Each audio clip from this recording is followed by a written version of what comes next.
Hello class 10th students. आज हम पढ़ने वाले हैं फिजिक्स का एक नया चैप्टर जिसका नाम है the human I and the colourful world. तो इस चैप्टर में सबसे पहले हम पढ़ने वाले हैं ह्यूमन आई के बारे में। आप सब लोग जानते ही होंगे human eye is a paired light sensing organ. ठीक है, it's a sensing organ which helps us to see object around us. इसके it has lens in its structure. तो हम इसके स्ट्रक्चर के बारे में पढ़ेंगे। ह्यूमन आई के सबसे आउटर मोस्ट एक लेयर होती है जिसको हम बोलते हैं स्क्लेरा, जो कि आई को प्रोटेक्ट करके रखती है। बाकी हम सारे जितने भी इसमें पार्ट्स हैं वो अब हम देखते हैं one by one. First is cornea. The first part is cornea. It is a thin membrane through which light enters. Cornea एक पतली सी मेम्ब्रेन है जिसके थ्रू लाइट एंटर करती है। कॉर्निया इज दिस, जैसा कि आप स्ट्रक्चर में देख रहे होंगे, ये हमारा कॉर्निया है। यहाँ से लाइट रे आएगी। ठीक है, कॉर्निया एक थिन मेम्ब्रेन है जहाँ से लाइट एंटर करेगी। It forms a transparent bulge on the front of eye ball के सामने एक ट्रांसपेरेंट सा बल्ज बना के रखती है। Most of the refraction occurs at the outer surface of cornea. Refraction जो भी होगा आउटर सरफेस पे होगा कॉर्निया के। सेकेंड इज आई बॉल जो है स्फेरिकल शेप में होता है जिसका डायमीटर 2.3 सेंटीमीटर है। नेक्स्ट इज आइरिस क्या होता है? एक मस्कुलर डायाफ्राम है जो कि प्यूपिल के साइज को कंट्रोल करके रखता है। कॉर्निया के जस्ट पीछे कॉर्निया के पीछे एकदम आइरिस होगा। ठीक है, आइरिस क्या करता है? प्यूपिल के साइज को कंट्रोल करता है। Next is pupil. अब प्यूपिल क्या है? Pupil regulates and control the amount of light entering the eye. हमारी आई के अंदर जो लाइट एंटर हो रही है उसको रेगुलेट करेगा, उसको कंट्रोल करेगा। It is the black opening aqueous humour and lens when the between the aqueous humour and lens. मैं आपको स्ट्रक्चर दिखाती हूँ। एक्वस ह्यूमर यहाँ पर है, ठीक है, और लेंस यहाँ, ये रहा लेंस। इसके बीच में एक ओपनिंग प्रेजेंट है जिसको हम बोलते हैं प्यूपिल। प्यूपिल क्या काम करता है? जो भी आईज के अंदर लाइट एंटर हो रही है उसको रेगुलेट और कंट्रोल करता है। अभी तक मैंने आपको कितने स्ट्रक्चर बताए? आउटर मोस्ट कवरिंग जिसको हम बोलते हैं स्क्लेरा, जो कि आई की प्रोटेक्शन में हेल्प करेगी। उसके बाद मैंने आपको बताया कॉर्निया एक थिन मेम्ब्रेन है थ्रू विच लाइट एंटर्स। ठीक है, कॉर्निया समझ में आ गया। Next is eye ball spherical shape का स्ट्रक्चर होता है। उसके बाद आता है आइरिस कॉर्निया के जस्ट पीछे की साइड होता है जो कि प्यूपिल के साइज को कंट्रोल करेगा। नेक्स्ट इज प्यूपिल एक ब्लैक ओपनिंग है between the aqueous humour and lens. अभी मैं आपको एक्वस ह्यूमर बताती हूँ क्या होता है। This is the aqueous humour, this is the aqueous humour and this is the lens. तो इसके बीच में क्या प्रेजेंट है? प्यूपिल प्रेजेंट है। अब हम देखते हैं कि when the light is bright, जब आप धूप में जाते हो, आइरिस कॉन्ट्रैक्ट्स द प्यूपिल। जो आइरिस है वो क्या करता है? कॉन्ट्रैक्ट करता है प्यूपिल को, so that less light enters the eye. फिर क्या होता है? वो अपनी आंखों को हल्का सा बंद कर लेते हैं। तो आइरिस क्या करता है? प्यूपिल के साइज को कंट्रोल करता है। When the light is dim, जब अंधेरा होता है, लाइट बहुत कम होती है, आइरिस एक्सपैंड करता है प्यूपिल को, so that more light enters the I. प्यूपिल opens completely when iris is relaxed. ठीक है, यहाँ तक हमने क्या पढ़ा? स्क्लेरा, कॉर्निया, आई बॉल पढ़ लिया, आइरिस पढ़ लिया, एंड देन प्यूपिल। उसके बाद हम पढ़ते हैं crystalline eye lens. Eye lens क्या करता है? हमें रियल और इन्वर्टेड इमेज बना के देता है किसी भी ऑब्जेक्ट की। जो आई लेंस हमारे आइज़ में प्रेजेंट होता है वो कौन सा आई लेंस प्रेजेंट होता है? हमारे आइज़ में कॉन्वेक्स लेंस प्रेजेंट होता है जो कि लाइट को कन्वर्ज करेगा। और कॉन्वेक्स लेंस हमेशा रियल और इन्वर्टेड इमेज बनाता है ऑन द रेटिना। और इमेज कहाँ बनती है? रेटिना पर। रेटिना मैं आपको स्ट्रक्चर में दिखाती हूँ। रेटिना इज दिस, ठीक है, दिस इज रेटिना। यहाँ पर इमेज बनती है। ये एक एक्वस ह्यूमर है, बाहर वाला कॉर्निया है, देन आइरिस, प्यूपिल, ये अंदर जो ये स्पेस है, यहाँ फ्लूइड फिल्ड स्पेस है, इसको बोलते हैं हम एक्वस ह्यूमर। और यहाँ पर जो फ्लूइड फिल्ड है उसको बोलते हैं हम विट्रस ह्यूमर। अब बात करते हैं सीलियरी मसल की। सीलियरी मसल आई लेंस की जो शेप है, उसका जो कर्वेचर है उसको चेंज करने में हेल्प करती है। मतलब सीलियरी मसल कंट्रोल करती है आई लेंस के साइज को, and hence change its focal length so that we can see objects closed, we can see objects clearly placed at different position. Ciliary muscle क्या करती है, फोकल लेंथ को change करती है ताकि हम ऑब्जेक्ट्स को क्लियरली देख पाए. Next is retina. मैंने आपको बता दिया कि रेटिना क्या करता है, डेलिकेट मेम्ब्रेन है जहाँ पर इमेज बनती है. और रेटिना के अंदर दो टाइप की सेल्स प्रेजेंट होती हैं. First is rods and second is cones. जो रॉड्स है, रॉड सेल है, वो क्या करती है, इंटेंसिटी ऑफ लाइट पर रिस्पॉन्ड करती है. कॉन सेल्स क्या करती है, these cells respond to primary colours. Light sensitive cells get activated and generate electrical signal. ये सिग्नल क्या करता है, ब्रेन के पास जाते हैं ऑप्टिक नर्व के थ्रू और फिर ब्रेन एनालाइज करता है इन सिग्नल को, after which we perceive object as they are. ठीक है. उसके बाद ऑप्टिक नर्व, मैंने आपको ऑप्टिक नर्व स्ट्रक्चर में दिखा दिया है. This is the optic nerve. ठीक है, जो कि सिग्नल लेके जाती है ब्रेन के पास. उसके बाद हम बात करते हैं ब्लाइंड स्पॉट की. ब्लाइंड स्पॉट वो पॉइंट है जहाँ पे ऑप्टिक नर्व लीव कर रही है आइज़ को, जैसे कि ये जहाँ से ऑप्टिक नर्व लीव कर रही है आइज़ को, इसको बोलते हैं हम ब्लाइंड स्पॉट. ठीक है. The next is vitreous humour. Vitreous humour मैंने आपको बता दिया है, जो कि लेंस के और रेटिना के बीच में प्रेजेंट होता है. This is lens and retina के बीच में. यहाँ पर लेंस है, यहाँ पर रेटिना है. इसके बीच में जितना भी स्ट्रक्चर ये फ्लूइड प्रेजेंट है उसको बोलते हैं विट्रस ह्यूमर. और लेंस के और यहाँ पे आइरिस के बीच में जो यहाँ पर फ्लूइड प्रेजेंट रहता है उसको हम बोलते हैं aqueous humour. The aqueous humor is transparent watery fluid similar to plasma but containing low protein concentration. अब हम देखते हैं what is power of. अब हम देखते हैं कि पावर ऑफ अकोमोडेशन क्या होती है. Ability of human eye lens to adjust it focal length is called accommodation. और ये किसके हेल्प से होता है, ये सीलियरी मसल की हेल्प से होता है. ह्यूमन आई की वो एबिलिटी, ह्यूमन आई लेंस की वो एबिलिटी कि वो डिफरेंट डिस्टेंस पर जो ऑब्जेक्ट रखे हैं उनको देख पाए. और वो कैसे देख पाए, कि उसको फोकल लेंथ को चेंज करके, जो कि सीलियरी बॉडी की हेल्प, सीलियरी मसल्स की हेल्प से होता है. ठीक है. अब हम देखते हैं कि अगर हमारा कोई ऑब्जेक्ट है वो हमारे जो ऑब्जेक्ट है वो नियर बाय प्लेस है, मतलब वो पास में रखा है, तो क्या होगा कि जो हमारा आई लेंस है वो थिक हो जाएगा अपने आप. कौन सा आई लेंस प्रेजेंट होता है आइज़ के अंदर, कॉन्वेक्स लेंस, जो कि ऐसे दिखता है. तो आई लेंस क्या हो जाएगा, थिक हो जाएगा. थिक होने के बाद वो क्या, ऐसे थिक हो जाएगा आई लेंस.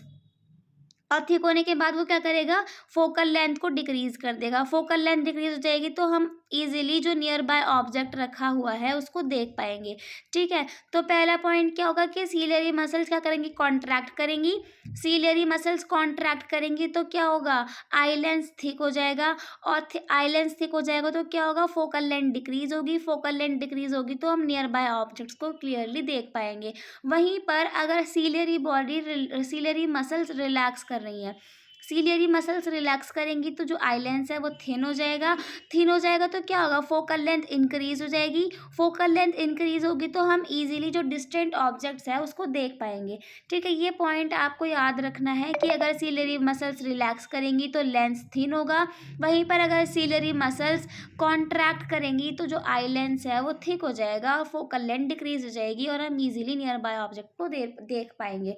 अब नियर पॉइंट ऑफ द आई क्या होता है, नियर पॉइंट ऑफ द आई वो होता है कि जहाँ तक द मिनिमम डिस्टेंस, जहाँ तक हम किसी भी ऑब्जेक्ट को इजीली देख पा रहे हैं विदाउट स्ट्रेन, मतलब अपनी आँख को ज़्यादा प्रेशराइज किए बिना वो मिनिमम डिस्टेंस जिसको हम जहाँ तक हम देख सकते हैं किसी भी ऑब्जेक्ट को, तो वो नॉर्मल आई के लिए होता है 25 सेंटीमीटर. और फार पॉइंट क्या होता है, वो मैक्सिमम डिस्टेंस जो कि नॉर्मल आई देख सकती है. तो ये होता है इन्फिनिटी मतलब जहाँ तक हमारी मैक्सिमम डिस्टेंस जहाँ तक हमारी आई देख सकती है. It is the farthest point up to which the eye can see objects clearly. It is ideally infinity for a normal eye. Next is range of vision. Range of vision क्या होता है, the distance between the far point and near point is called as the range of vision of the eye. किस किस के बीच के distance को कहते हैं, फार पॉइंट और नियर पॉइंट के बीच के डिस्टेंस को हम कहते हैं रेंज ऑफ विजन. अब हम देखते हैं defects of vision and their correction, कि विजन के डिफेक्ट्स कौन कौन से हैं और हम उनको करेक्ट कैसे कर सकते हैं। तो पहला जो विजन का डिफेक्ट है दैट इज़ मायोपिया, और मायोपिया को हम शॉर्ट साइटेडनेस भी कहते हैं। मायोपिया एंड शॉर्ट साइटेडनेस या फिर मायोपिया में क्या होता है कि जो पर्सन इससे डिफेक्ट से जिस पर्सन को मायोपिया या फिर शॉर्ट साइटेडनेस होती है वो क्या करते हैं, वो नियर बाय ऑब्जेक्ट्स को ईजिली देख पाते हैं लेकिन डिस्टेंट ऑब्जेक्ट्स को देख नहीं पाते। As if the far point of the eye was shifted from infinity to some particular distance from the आई।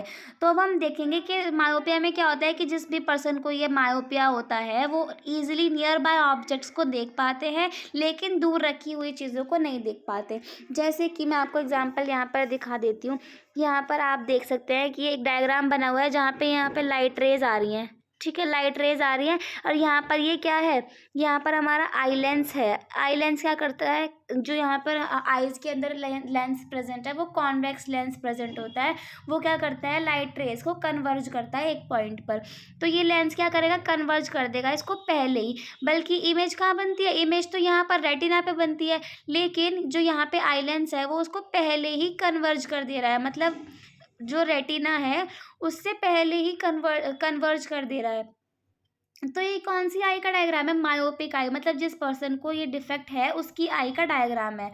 अब हम इसको करेक्ट कैसे कर सकते हैं, इसको हम करेक्ट कर सकते हैं by using a concave lens. हम यहाँ पर कॉनकेव लेंस ऐसा होता है ना, तो हम कॉनकेव लेंस यहाँ पे लगा देते हैं। कॉनकेव लेंस क्या करता है, डाइवर्ज कर देता है लाइट रे को, फिर यहाँ पे जो कॉनकेव लेंस है वो इसको कन्वर्ज करेगा ऑन द रेटिना। तो यहाँ पर जब इमेज बनेगी वो रेटिना पर ही बनेगी। ठीक है, इतना समझ में। अब हम देखते हैं कि रीज़न क्या है। अभी हमने देखा कि मायोपिया की डेफिनेशन क्या है, उसका डायग्राम हमने देखा।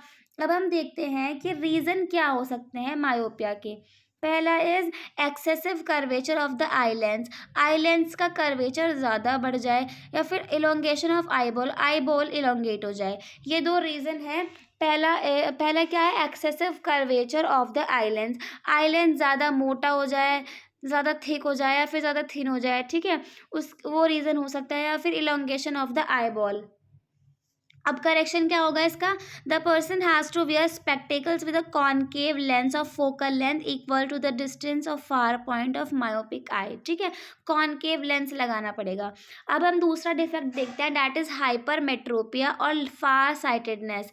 अभी हमने देखा मायोपिया, अब हम देखते हैं हाइपरमेट्रोपिया। हाइपरमेट्रोपिया में क्या होता है कि जो जिस भी पर्सन को हाइपरमेट्रोपिया होता है वो ईजिली पास रखे हुए ऑब्जेक्ट्स को देख सकते हैं, लेकिन जिन पर्सन को हाइपरमेट्रोपिया होता है वो दूर रखे हुए डिस्टेंस को इजीली देख पाते हैं लेकिन नियर बाय ऑब्जेक्ट्स को नहीं देख पाते। मैं फिर से रिपीट करती हूँ, जिन भी पर्सन को हाइपरमेट्रोपिया होता है वो इजीली फार डिस्टेंसेस वाले ऑब्जेक्ट को देख पाते हैं लेकिन जो पास रखे हुए ऑब्जेक्ट्स हैं उनको नहीं देख पाते। ठीक है, तो आप इसका डायग्राम देखिए। जैसे यहाँ पर लाइट रेज आ रही हैं, ठीक है, इस पॉइंट से लाइट रेज आ रही है, जो यहाँ पर कॉन्वेक्स लेंस रखा है वो उसको कन्वर्ज कहाँ करता है, वो कहीं दूर जाकर रेटिना से कहीं दूर जाकर उसको लाइट रेज को कन्वर्ज करता है।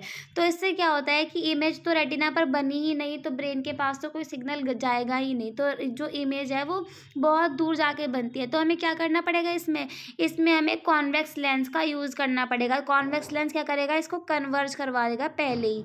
ठीक है, फिर जब ये यहाँ पर हम कॉन्वेक्स लेंस का यूज़ करते हैं तो वो उसको रेटिना पर कन्वर्ज करवाता है। अब हम देखते हैं कि इसके रीज़न क्या हो सकते हैं।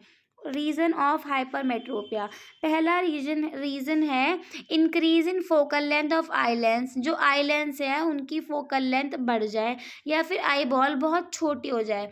मायोपिया में क्या था, आई बॉल इलोंगेट हो रही थी और जो आई लेंस है उनका कर्वेचर बढ़ जा रहा था। यहाँ पर फोकल लेंथ बढ़ रही है आई लेंस की। ठीक है, अब हम देखते हैं रीजन ऑफ डिफेक्ट के रीज़न हमने बता दिया आपको। एक तो आई बॉल जो है वो बहुत स्मॉल हो जाती है और फोकल लेंथ वाला। नाउ हम देखते हैं कि करेक्शन क्या हो सकते हैं इसके। करेक्शन देखिए आप, corrected by using convex lens of appropriate power. हमने मायोपिया में यूज़ करा कॉन्केव लेंस का, एंड इन हाइपरमेट्रोपिया हम इसको करेक्ट कर सकते हैं कॉन्वेक्स लेंस से। अब हम तीसरा डिफेक्ट देखते हैं जो कि है प्रेस बायोपिया।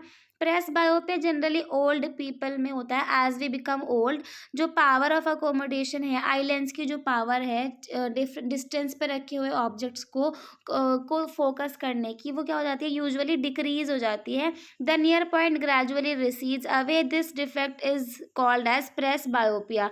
पर्सन में suffer from both myopia and hypermetropia.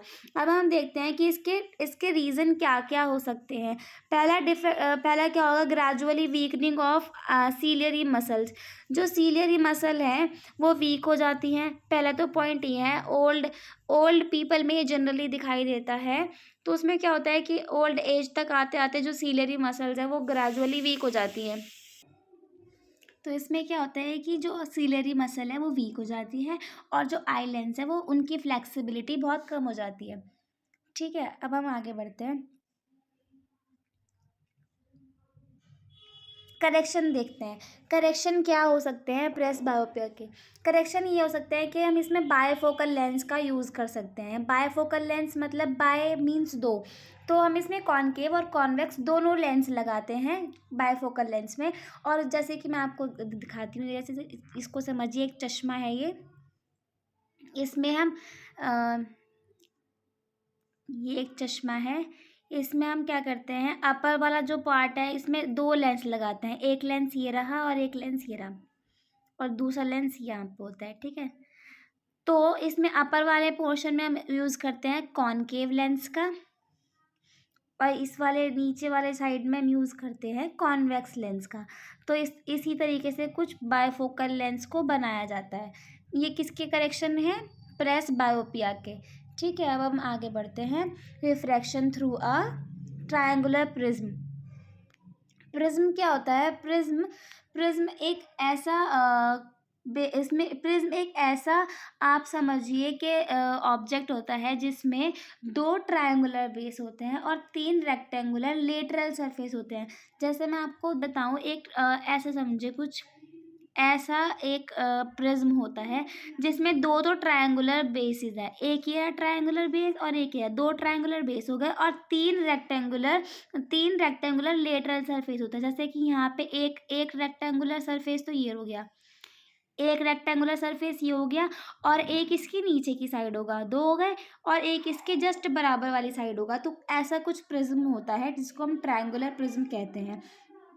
ठीक है, अब इसमें क्या होता है कि अब मैं आपको अभी समझाती हूँ, refraction through a triangular prism. अब हम इसमें रिफ्रैक्शन देखेंगे कि कैसे इसमें रिफ्रैक्शन होता है। रिफ्रैक्शन होता क्या है, पहले मैं आपको ये बता दूँ कि रिफ्रैक्शन क्या होता है। When a ray of light moves from one medium to another it bends. जब कोई लाइट एक मीडियम से दूसरे मीडियम में जाती है तो वो बेंड कर जाती है। जैसे अगर कोई लाइट रे एयर से ग्लास में जाएगी तो एयर एक अलग मीडियम हो गया, ग्लास एक अलग मीडियम हो गया। तो जब वो एयर से ग्लास में मूव करेगी लाइट रे, तो वो बेंड कर जाएगी, ईदर टुवर्ड्स द नॉर्मल या फिर अवे फ्रॉम द नॉर्मल। ठीक है, वो डिपेंड करेगा कि वो रेयरर मीडियम से डेंसर मीडियम में जा रही है या फिर डेंसर मीडियम से रेयर मीडियम की तरफ जा रही है। तो ये होता है रिफ्रैक्शन।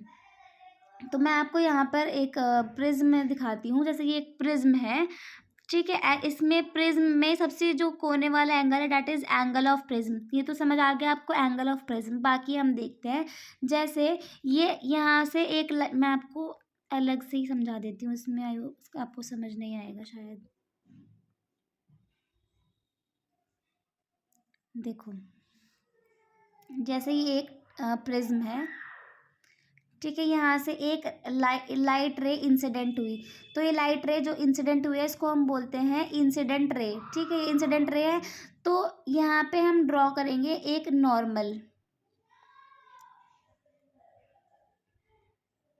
ये हो गई हमारी इंसिडेंट रे। ठीक है, इंसिडेंट रे हो गई। अब इस जो प्रिज्म है इसके परपेंडिकुलर एक नॉर्मल ड्रॉ करते हैं। इसके परपेंडिकुलर क्या होगा, अगर हम ऐसे ड्रॉ करेंगे तो ये इसके परपेंडिकुलर नहीं है, हम इसके परपेंडिकुलर ड्रॉ करना है। ठीक है, परपेंडिकुलर होगा ये, जो कि इसके एग्जैक्ट परपेंडिकुलर होगा। जब ये यहाँ पे क्या है, एयर है और ये एक ट्रायंगुलर ग्लास प्रिज्म है, तो ये अंदर क्या है, इसके अंदर ग्लास है, ठीक है। तो जब लाइट रे एयर से ग्लास के अंदर जा रही होगी तो यहाँ पे रिफ्रैक्शन होगा। रिफ्रैक्शन होगा, एयर क्या है, रेयरर मीडियम है, ग्लास क्या होगा, डेंसर मीडियम होगा। जब लाइट रे रेयरर से डेंसर मीडियम की तरफ जाएगी तो वो बेंड करती है टुवर्ड्स द नॉर्मल, नॉर्मल की तरफ को बेंड कर जाती है लाइट रे। तो जब वो नॉर्मल की तरफ बेंड करेगी तो हल्का सा ऐसा कुछ आपको लाइट रे दिखाई देगी, ऐसे जाती हुई आपको लाइट रे दिखाई देगी। तो ये थी इंसिडेंट रे, ये हो गई रिफ्रैक्टेड रे, ये था हमारा नॉर्मल, जो मैंने ऐसे आपको लाइन बना के ड्रॉ करा, दिस इज नॉर्मल। तो नॉर्मल से जो इंसिडेंट रे का एंगल है उसको हम बोलते हैं एंगल ऑफ इंसिडेंस। तो यहाँ पे एक एंगल बनेगा जिसको हम बोलते हैं, जिसको हम बोलेंगे एंगल ऑफ इंसिडेंस, ठीक है। तो यहाँ पर नॉर्मल है, नॉर्मल और इंसिडेंट रे के बीच का जो एंगल होगा, मैं दूसरे कलर से दिखाना चाहूँगी आपको, इसको बोलते हैं एंगल ऑफ इंसिडेंस, ठीक है। इतना समझ आया। अब यहाँ पे ये रिफ्रैक्टेड रे ऐसे गई, यहाँ पर अब इसको ग्लास से यहाँ पे वापस एयर में जाना है तो ये फिर रिफ्लेक्ट करेगी। यहाँ पर हम बनाएंगे एक नॉर्मल परपेंडिकुलर नॉर्मल। अब यहाँ पे ग्लास जो है डेंसर मीडियम है और एयर जो है वो रेयरर मीडियम है। तो जब ये लाइट रे जाएगी तो ग्लास से एयर में जब लाइट रे जाएगी तो ये बेंड कर जाएगी away from the normal. Away from the normal मतलब कुछ ऐसे, नॉर्मल यहाँ पर था तो ये ऐसे जाएगी।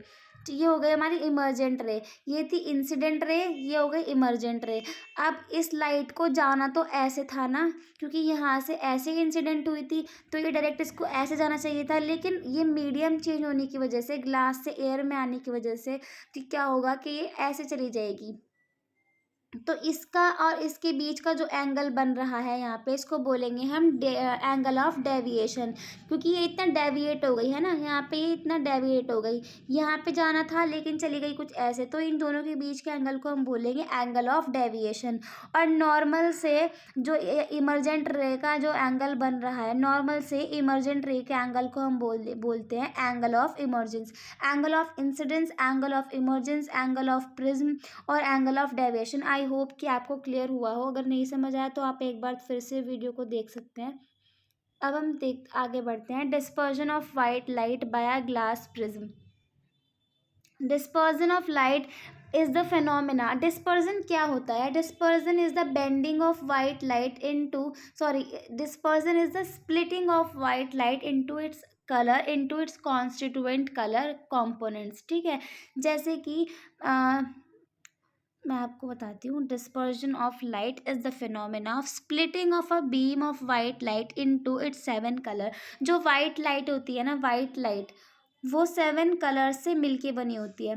वाइट लाइट, आपको लगता होगा कि सिर्फ वाइट एक वाइट कलर है, वाइट कलर की लाइट है, लेकिन ऐसा नहीं होता। जो वाइट लाइट है वो 7 कलर से मिलके बनी हुई होती है, ठीक है।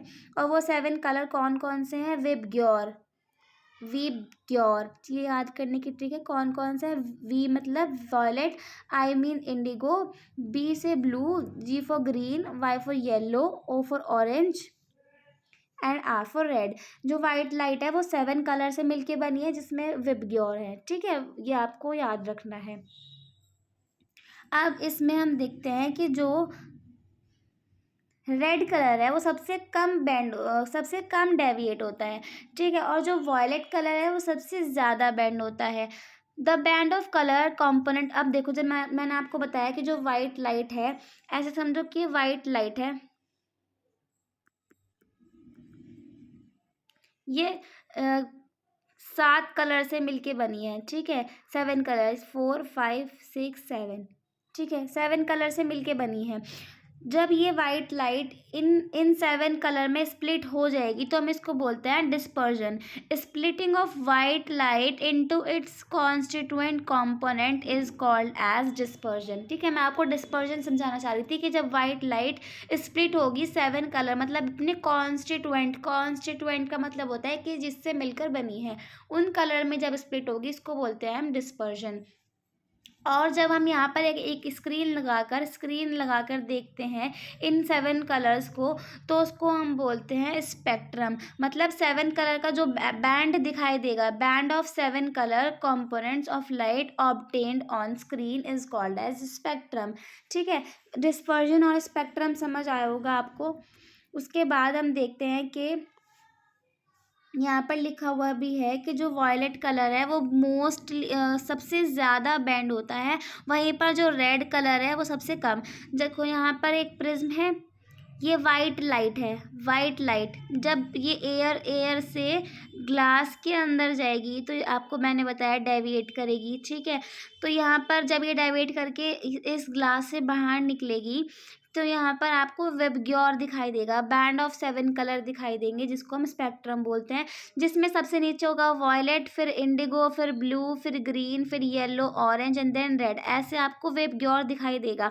तो वॉयलेट जो है सबसे लास्ट में है, मतलब सबसे ज़्यादा डेविएट हो रहा है, क्योंकि सब देखो यहाँ पे जाना चाहिए था राइट को। सबसे ज़्यादा डेविएट कौन सा हुआ? Violet colour. सबसे कम डेविएट कौन हुआ? Red colour. तो वॉयलेट कलर सबसे ज़्यादा बैंड हुआ और डेविएट हुआ, और रेड कलर सबसे कम। इतना समझ आया। नेक्स्ट हम देखते हैं dispersion of causes of dispersion, कि ये डिस्पर्जन हो क्यों रहा है। Light rays of different colour travel with the same speed in vacuum and air, but in any other medium they travel with different speed and bend through different angles which lead to dispersion of light. देखो, जो अलग अलग colour की जो light rays हैं वो अगर air में एक बात करें हम, तो वो सेम स्पीड से ट्रैवल करती हैं। लेकिन अगर आप किसी और एयर को छोड़कर अगर आप किसी और मीडियम की बात करें तो वो वहाँ पर अलग अलग स्पीड से अलग अलग एंगल से बेंड करेंगी। ठीक है, वो ट्रैवल करती हैं अलग अलग स्पीड से और अलग अलग एंगल से बेंड करती हैं, जिससे क्या होता है कि डिस्पर्जन ऑफ लाइट होता है। अब हम बात करते हैं कि जो मैंने आपको बताया कि वाइट लाइट स्प्लिट करती है 7 कलर में, इसको न्यूटन ने प्रूव किया था। फर्स्ट इसको डिस्कवर न्यूटन ने किया था। इन्होंने क्या किया था कि एक प्रिज्म लिया, उन्होंने एक प्रिज्म लिया, उसमें वाइट लाइट पास करवाई। तो वाइट लाइट पास करवाई उन्होंने, तो सबसे नीचे जो वायलेट दिखाई दिया, सबसे ऊपर आपको रेड लाइट दिखाई दी। बीच के कलर भी थे, लेकिन अभी यहाँ पे आपको सब समझाने के लिए वॉयलेट सबसे नीचे और रेड सबसे ऊपर, मतलब रेड सबसे कम डेविएट हुआ, वॉयलेट कलर सबसे ज़्यादा डेविएट हुआ। अब क्या किया उन्होंने, एक दूसरा प्रिज्म लिया जिसको उन्होंने इन्वर्टेड रखा। अब जब यहाँ से ये रेड और वॉयलेट कलर की लाइट रेज इस दूसरे वाले प्रिज्म में इंसिडेंट हुई, तो वहाँ पे क्या दिखाई दिया कि जब वो बाहर निकल रही थी तो वाइट लाइट में कन्वर्ज हो गई। किस में कन्वर्ट हो गई? वाइट लाइट में। यहाँ पर उन्होंने वाइट लाइट डाली और लास्ट में जब उन्होंने स्क्रीन लगाकर देखा तो उनको वाइट लाइट ही ऑब्जर्व हुई। ठीक है, तो इससे उन्होंने बताया कि यहाँ पे जो वाइट लाइट है वो 7 कलर से मिलके बनी हुई होती है। अब हम देखेंगे कि रेनबो क्या होता है, इसका जो फिनोमेना है वो कैसे होता है। It is the spectrum of sunlight in nature. It is form due to dispersion of sunlight by the tiny water droplet present in atmosphere act like a prism. Atmosphere के अंदर जो वाटर ड्रॉपलेट प्रेजेंट होती हैं उनमें dispersion होता है, जिसकी वजह से रेनबो दिखाई देता है। ऐसे समझो कि ये सनलाइट, यहाँ से सनलाइट आ रही है और ये एक ड्रॉप है, वाटर की एक ड्रॉप है। ठीक है, तो जब सनलाइट एंटर होगी तो क्या होगा, यहाँ पे रिफ्रैक्शन होगा, क्योंकि बाहर क्या है, एयर है, अंदर ड्रॉप के अंदर क्या है, वाटर है। ड्रॉप के अंदर क्या है, वाटर है। तो एयर से वाटर में जब कोई लाइट रे जाएगी तो वहाँ पे क्या होगा, रिफ्रैक्शन होगा। तो ड्रॉप के अंदर क्या हुआ, रिफ्रैक्शन हुआ। रिफ्लेक्शन होने के बाद यहाँ पे इंटरनल रिफ्लेक्शन, ड्रॉप के अंदर ही इंटरनल रिफ्लेक्शन होता है। क्या होगा, पहले सबसे पहले क्या हुआ, लाइट रे आई ड्रॉप के पास जो इंसिडेंट हुई, ड्रॉप के जो सरफेस है उस पर क्या हुआ, लाइट रे इंसिडेंट हुई, उसके अंदर रिफ्रैक्शन हुआ। रिफ्रैक्शन होने के बाद पहला क्या हुआ, रिफ्रैक्शन हुआ, उसके बाद इंटरनल रिफ्लेक्शन, मतलब इन ड्रॉप के अंदर ही रिफ्लेक्शन हुआ। और रिफ्लेक्शन होने के बाद फिर से यहाँ पे वाटर था, बाहर एयर था, तो वाटर से वो एयर में आएगी, मतलब मीडियम चेंज हुआ, तो यहाँ पे क्या होगा, रिफ्रैक्शन होगा। यहाँ पे क्या हुआ, जब वो इमर्ज हुई तो क्या हुआ, रिफ्रैक्शन हुआ। A rainbow is always formed in a direction opposite to that of sun. जो रेनबो है वो हमेशा सन के, देखो यहाँ पे सन था, सन से वाइट सनलाइट सन से सनलाइट आ रही थी, इसकी ऑपोजिट डायरेक्शन में ही हमेशा आपको रेनबो दिखाई देगा। वो समझ में आया? पहले क्या होगा, रिफ्रैक्शन होगा, रिफ्रैक्शन के बाद क्या होगा, internal reflection, internal reflection, reflection के बाद फिर से रिफ्रैक्शन होगा। तो 2 बार रिफ्रैक्शन होगा, 1 बार इंटरनल रिफ्लेक्शन होगा। आई होप कि आपको ये समझ आया हो। और रेनबो हमेशा ऑपोजिट टू द सन बनता है। Next is atmospheric refraction. Atmospheric refraction क्या होता है कि जो अर्थ है, अर्थ के ऊपर बहुत सारी, यहाँ पे आप ऐसे समझो कि अर्थ है, अर्थ के ऊपर एटमॉस्फेरिक लेयर्स हैं, ठीक है, बहुत सारी लेयर्स हैं। तो उसमें क्या होता है कि अलग अलग, जैसे आप अर्थ के ऊपर जाओगे ना, ऊपर जाते जाओगे आप, तो जो मीडियम है ना वो और रेयरर होता जाएगा। अर्थ के ऊपर क्या है, डेंसर, अर्थ डेंसर मीडियम, ठीक है। अब जैसे ही आप ऊपर बढ़ते जाओगे तो यहाँ पे rarer medium, rarer rarer medium जो है वो बढ़ता जाएगा, मतलब जैसे जैसे आप ऊपर जाते जाओगे तो मीडियम जो है और ज़्यादा रेयरर होता जाएगा। तो अब क्या होता है कि रेयरर मीडियम होता जाएगा, डेंसिटी सबकी अलग अलग होती जाएंगी। तो वहाँ पर क्या होगा कि रिफ्रैक्शन होता है, रिफ्रैक्शन होगा। रिफ्रैक्शन अलग अलग लेयर पे, अलग अलग लेयर की डेंसिटी अलग है। तो वहाँ पर क्या होता है कि रिफ्रैक्शन होता है। तो उसको हम कहते हैं एटमॉस्फेरिक रिफ्रैक्शन। एटमॉस्फेरिक रिफ्रैक्शन एक फिनोमेना है, bending of light on passing through the earth's atmosphere. This reason for this occurrence is that the upper layer of atmosphere are rarer compare to the lower surface. ठीक है, reason क्या हुआ कि जो earth atmosphere की जो ऊपर वाली लेयर है वो बहुत ज़्यादा रेयरर है, लोअर लेयर जो है वो डेंसर डेंसर मीडियम है वहाँ पर। तो क्या हो रहा है कि जो वहाँ पर रिफ्रैक्शन हो रहा है, लाइट बेंड हो रही है, तो इसको हम बोलते हैं एटमॉस्फेरिक रिफ्रैक्शन। अब हम देखते हैं कि एटमॉस्फेरिक रिफ्रैक्शन की वजह से क्या क्या इफेक्ट्स होते हैं। First is twinkling of stars.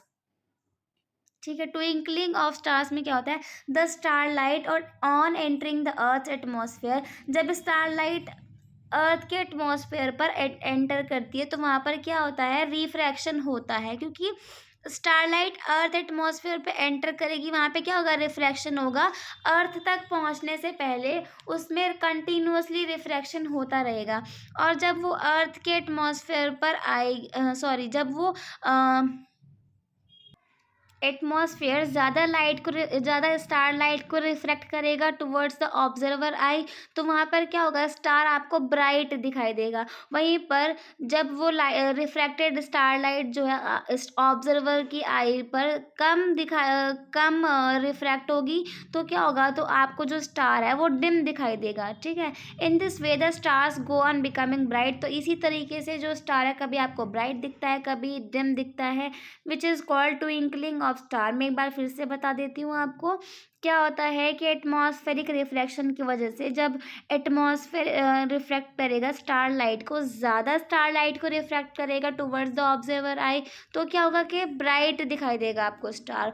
वहीं पर अगर जो एटमॉस्फेयर है वो स्टार लाइट को कम रिफ्लेक्ट करेगा टुवर्ड्स द ऑब्जर्वर आई, तो आपको जो स्टार है वो डिम दिखाई देगा। इसी तरह इसको बोलते हैं हम twinkling of stars. Next is star seem higher than they actually are. आपको स्टार जो है वो हल्का सा ऊपर दिखाई देता है, जहाँ पर वो प्रेजेंट है उससे हल्का सा आपको ऊपर दिखाई देगा। और वो क्यों दिखाई देता है, एटमॉस्फेरिक रिफ्लेक्शन की वजह से। As the light from the star enter the atmosphere it undergo refraction.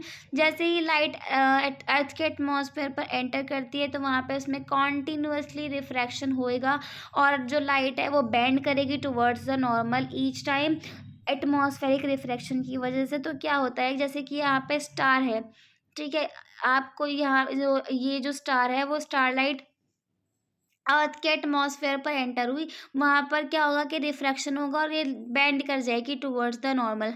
और अगर आप इसको ऐसे पूरा खींच के, अगर आप ऐसे ऐसे एक लाइट रे बना के देखोगे तो क्या होगा, आपको जो स्टार की पोजीशन है वो यहाँ पर दिखाई देगी। ठीक है, तो ये होता है star seem higher than they actually are. अब उसके बाद है प्लैनेट्स डू नॉट ट्विंकल। यहाँ पर आपको पता है कि स्टार एक पॉइंट ऑब्जेक्ट है, ठीक है, स्टार को हम क्या मानते हैं, एक पॉइंट ऑब्जेक्ट। लेकिन planets do not twinkle, planets जो हैं वो अर्थ के अर्थ से क्लोज हैं, तो हम उनको एक एक्सटेंडेड सोर्स मानकर चलते हैं। एक्सटेंडेड सोर्स मतलब बहुत सारे पॉइंट साइज से मिला के बहुत सारे पॉइंट साइज का एक कलेक्शन, जिसको हम एक्सटेंडेड सोर्स बोल रहे हैं। तो जो total variation in the amount of light entering our eye from the individual point size sources will average out to zero. अब जो जो मैंने आपको बताया कि जो पॉइंट साइज के कलेक्शन को हम क्या बोल रहे हैं, एक्सटेंडेड सोर्स बोल रहे हैं। तो जो एक्सटेंडेड सोर्स के अंदर बहुत सारे पॉइंट साइज सोर्स प्रेजेंट है। जब उनको हम एवरेज आउट करते हैं तो वो ज़ीरो निकल के आता है, इसीलिए वो क्या करते हैं, जो ट्विंकलिंग इफेक्ट है उसको नलीफाई कर देते हैं। अब हम देखते हैं कि advance sunrise and delayed sunset. जब सनराइज होता है तो सनराइज होने से 2 मिनट पहले आपको दिखाई देता है, वहीं पर एक्स्ट्रा 2 मिनट्स लगते हैं सनसेट होने में, ठीक है। आपको दिखाई देता है सनसेट के 2 मिनट बाद तक आपको ये दिखाई देता है, और सनराइज से 2 मिनट पहले आपको दिखाई देता है सन। ऐसा क्यों होता है? Due to atmospheric refraction. ये सारे पॉइंट्स जो मैं आपको बता रही हूँ, ये बिकॉज ऑफ एटमॉस्फेरिक रिफ्रैक्शन हो रहे हैं।